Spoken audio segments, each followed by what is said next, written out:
balikan po natin si ASEC Albert Domingo, spokesperson ng Department of Health. ASEC Albert, narinig po ba kami? Yes, good evening Sheila. Magandang gabi sa lahat ng ating mga kababayan na nakikinig at nanonood. ASEC, ano po bang mapanganib na sakit na pwedeng makuha sa pagsabog ng Bulkang Kanlaon at ano ang mga pag-iingat na dapat gawin ng mga residenteng malapit na nakatira sa bulkan?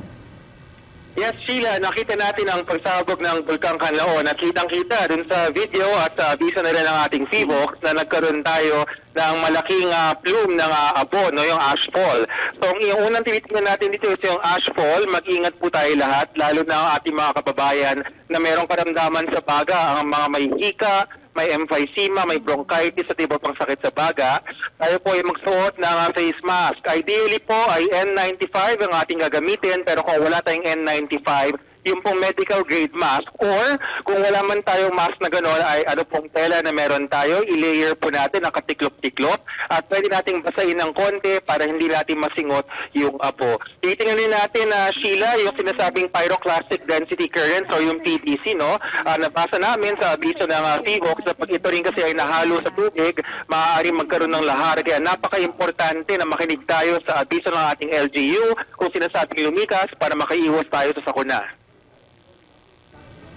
Mayroon po ba kayong maipapayo na dapat na gawin as precaution ng mga residente aside from those who has existing health conditions?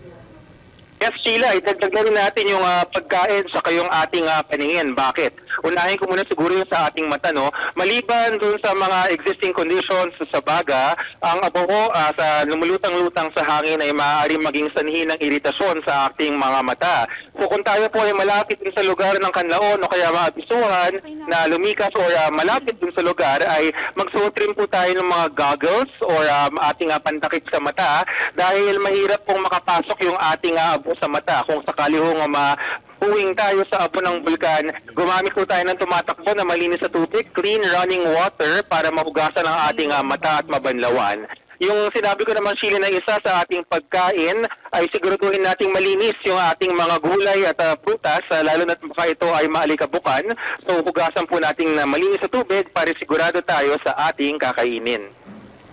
ASEC Albert, kamusta naman po, may mga tao po ba from DOH na na-deploy sa mga lugar na malapit sa sumabog ang bulkan? Yes, Sheila, no, na-monitor nga namin. Actually, nung nakita namin na nagkaroon ng incident, tawag namin nung 3 o'clock, ay agad-agarang pong nag-activate ang aming systems.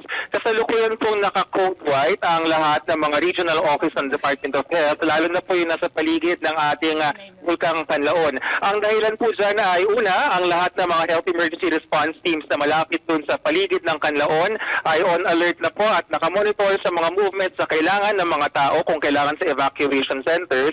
At ikalawa ay kung may mga materialis na kailangang ipasok mula sa ibang rehiyon ng ating bansa, ay agad itong gagawin ng kagawaran ng kalusugan.